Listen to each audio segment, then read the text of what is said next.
एक होता है जीएसडीपी।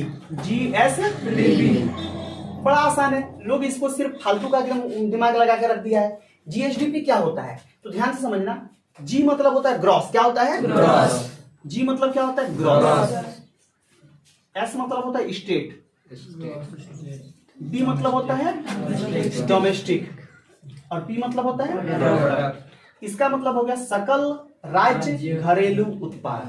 यदि देश का निकालते हैं तो उसको बोलते हैं जीडीपी। ध्यान समझना, यदि देश का निकालेंगे तो क्या बोलेंगे जीडीपी। जीडीपी सकल घरेलू। यदि राज्य का निकालते हैं तो बोलते हैं जीएसडीपी। सब निकलेगा सेम तरीके से, क्लियर है कि नहीं। राज्य का निकलेगा तो जीएसडीपी और यदि जिला का निकालेंगे जीडीडीपी।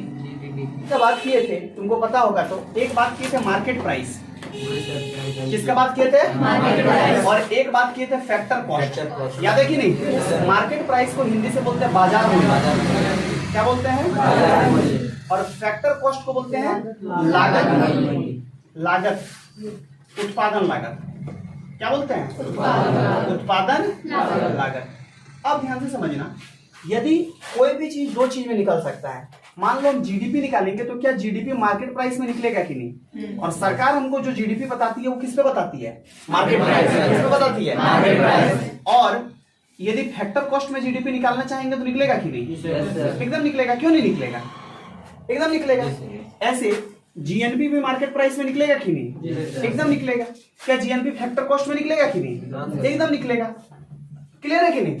अच्छा जीडीपी दो प्रकार का होता है, जीएनपी कितने प्रकार का होगा, दो प्रकार का होगा, क्योंकि एक नॉमिनल एक रियल। तरीका सेम है, लोग जीडीपी के बारे में ज्यादा बोलता है इसलिए जीडीपी में पढ़ा है। जीएनपी क्या करता है कि रियल जीएनपी क्या बोलते हैं, क्या करते हैं आधार वर्ष से मल्टीप्लाई करेंगे। क्लियर है कि नहीं। और उसको नॉमिनल जीएनपी किसको बोलेंगे, टेंशन नहीं है। देखो ध्यान समझना, तो बाजार मूल्य जीडीपी निकलेगा, बाजार मूल्य पे जीएनपी भी निकलेगा, फैक्टर कॉस्ट पे जीडीपी भी निकलेगा और जीएनपी। अब एक तरीका है, ध्यान समझना, यदि कोई पूछेगा कि जीडीपी आपको निकालना है मार्केट प्राइस में तो आपको फैक्टर कॉस्ट दिया है तो कैसे निकालिएगा। तो सिंपल बात है, कल तुमको बताए थे कि देखो ये जीडीपी को भूल जाओ, मार्केट प्राइस बताए थे और जीडीपी फैक्टर कॉस्ट पे होता था कि नहीं कुछ। अरे फैक्टर कॉस्ट ही बताए थे। तो फैक्टर कॉस्ट में क्या जोड़ेंगे कि मार्केट प्राइस आएगा, कल बताए थे, याद रखो। फैक्टर कॉस्ट में सबसे पहले तो टैक्स जोड़ेंगे, अरे कर जोड़ेंगे। अरे फैक्टर कॉस्ट में लाभ तो रख ही दिए हैं, तो इसमें यदि टैक्स जोड़ देंगे तो मार्केट प्राइस नहीं आएगा। और यदि सरकार सब्सिडी दे दिया तो घटाएंगे। अरे कल बताए थे कि नहीं, सब्सिडी दे दिया तो क्या करेंगे, घटाएंगे। तो सब्सिडी घटाएंगे तो क्या आ जाएगा मार्केट प्राइस। तो कोई पूछेगा कि जीडीपी मार्केट प्राइस पे कैसे निकलेगा, तो फैक्टर कॉस्ट जितना लगा पैसा, जितना पैसा लगा उसमें यदि सरकार टैक्स लगा दी तो दाम और बढ़ा दिया, और सब्सिडी दे दिया तो दाम क्या कर दिया, कम कर दिया। तो क्या तुमको नहीं लगता है जीडीपी मार्केट प्राइस बराबर जीडीपी फैक्टर कॉस्ट प्लस कर माइनस सब्सिडी फॉर्मूला होना चाहिए। अरे क्लियर है कि नहीं। तुमको कल याद कराते हैं, कल का क्लास में जब बताए थे मार्केट प्राइस बराबर फैक्टर कॉस्ट प्लस कर माइनस सब्सिडी, कल बताए थे कि नहीं। क्या वही फॉर्मूला है कि नहीं। खाली जीडीपी है तो क्या लगा दिया है जीडीपी, क्या लगा दिया है जीडीपी। यदि यही वाला जीएनपी रहता तो क्या लगा देता, जीएनपी किस पे मार्केट प्राइस पे। तो क्या होगा GNP factor cost plus minus subsidy. क्या यहां तक समझ में आ रहा है। फैक्टर कॉस्ट पे निकालने बोलेगा किसने, जीडीपी एट फैक्टर कॉस्ट। तो तुमको पता है फैक्टर कॉस्ट कब निकलेगा, तो जब जीडीपी मार्केट प्राइस में कुछ दिया होगा। और कौन ज्यादा होता है मार्केट प्राइस की फैक्टर कॉस्ट, कल बताए थे और ये क्वेश्चन ने पूछा हुआ है। तो मार्केट प्राइस में क्या घटा देंगे, टैक्स को घटा देंगे। अरे टैक्स घटा देंगे क्योंकि टैक्स ही तो सरकार बढ़ा दिया। उसके बाद सब्सिडी दिया होगा तो यहाँ पे सब्सिडी जोड़ देंगे क्योंकि सब्सिडी उसमें घटाते थे।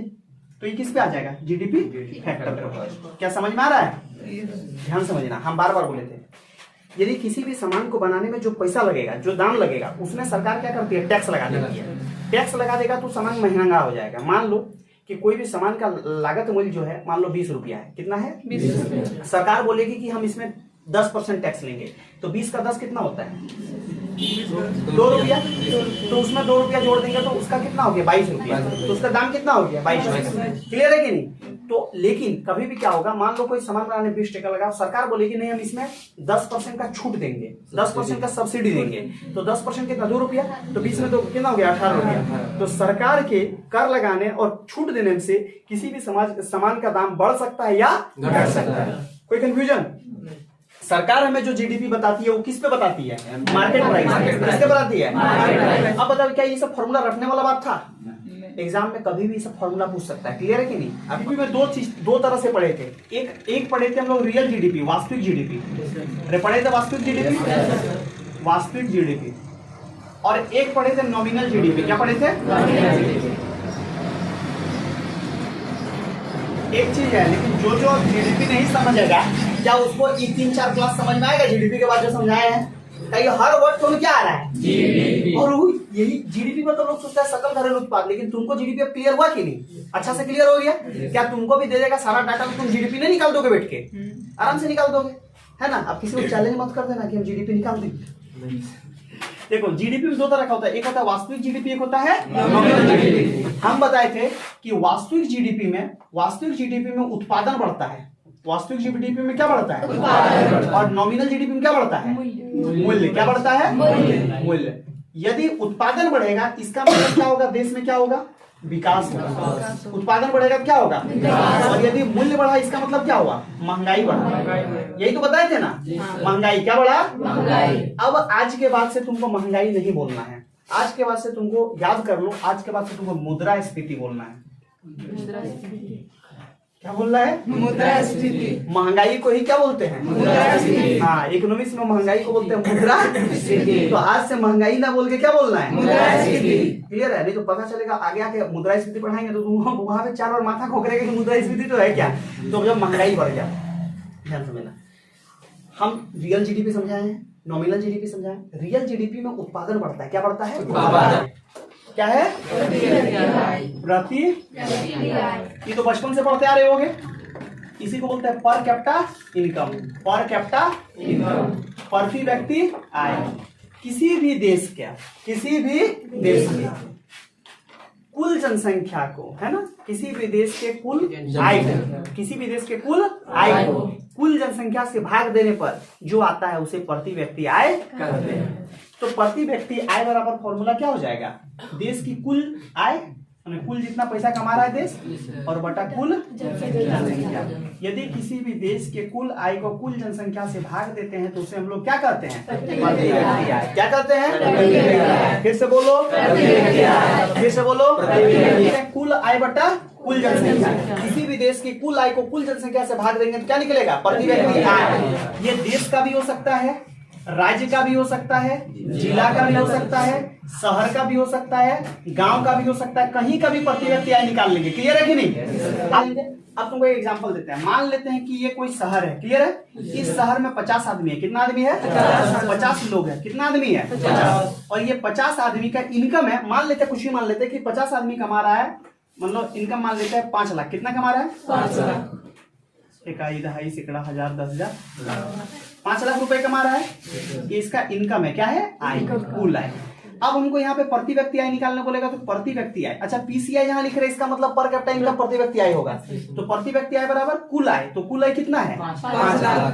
कितना है? 5 लाख। इकाई, दहाई, सैकड़ा, हजार, 10,000, लाख बटा 50। 1 0 1 0 कट गया, 5 से 1 2 3 4 इकाई, दहाई, सैकड़ा, हजार, 10,000। तो इसका मतलब प्रति व्यक्ति आय कितना आ गया? 10,000। तो प्रति व्यक्ति आय हम लोग ऐसे निकालते हैं। कोई कंफ्यूजन? कि किसी भी देश की कुल आय को कुल जनसंख्या से क्या करते हैं? भाग देते हैं। तो हमको निकलेगा प्रति व्यक्ति आय। समझ में आ रहा है प्रति व्यक्ति आय कैसे निकलता है? प्रति व्यक्ति आय हमको ये बताता है कि उस देश का इनकम लेवल क्या है। क्लियर है कि नहीं? अच्छा एक चीज समझना, यदि इस देश का प्रति व्यक्ति आय 10,000 निकला और कोई आदमी 10,000 से कम कमा रहा है तो क्या उसके साथ अन्याय हुआ है? एकदम हुआ है, क्योंकि उसको पैसा उतना मिल नहीं पा रहा है। और कोई चीज 10,000 से ज्यादा भी कमा सकता है। क्लियर है कि नहीं? तो ये औसत बताता है। क्या बताता है? औसत। प्रति व्यक्ति आय हमेशा याद रखना औसत बताएगा। क्या बताएगा? औसत। क्या बताएगा? औसत। क्या तो तुम ये नीचे वाला ग्राफ बना लोगे? महत्वपूर्ण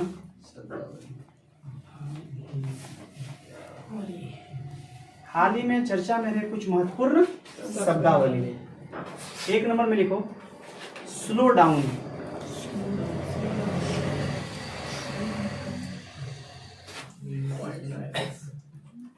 कॉन्ट्रैक्शन।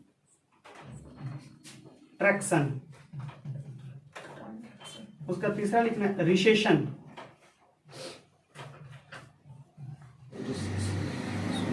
Depression, meltdown, stimulus. देखो ये 6 टॉपिक पेपर में आया था अभी 1 साल के अंदर, ये 6 इंपॉर्टेंट आए जो इस चैप्टर से रिलेटेड द हिंदू में। कहा आया था? द हिंदू पेपर का नाम सुना है ना? सबका संबंध है जीडीपी से। इस सबका संबंध किससे है? जीडीपी से। क्लियर है कि नहीं? जीडीपी का तरीका होता है, आप देखो ये खतरनाक। हम बात क्या कर रहे थे?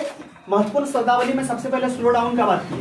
स्लो डाउन में क्या होता है कि किसी भी देश की जीडीपी जो तेजी से बढ़ रही थी, कैसे बढ़ रही थी? तेजी से। वो तेजी से बढ़ रही थी, लेकिन वो धीरे धीरे बढ़ती है। क्लियर है कि नहीं? कैसे बढ़ती है? धीरे धीरे, मतलब स्लो हो जाती है, कम होने लगती है और सकारात्मक रूप से बढ़ती है। ऐसा नहीं बोल रहे कि धीरे हो जाती है और घटने नहीं लगती, बढ़ती है, उसकी जीडीपी बढ़ती है लेकिन धीरे धीरे बढ़ती है। क्लियर है कि नहीं? दूसरा चीज एक होता है कॉन्ट्रैक्शन। कॉन्ट्रैक्शन में क्या बताए थे? कॉन्ट्रैक्शन में क्या बताए थे?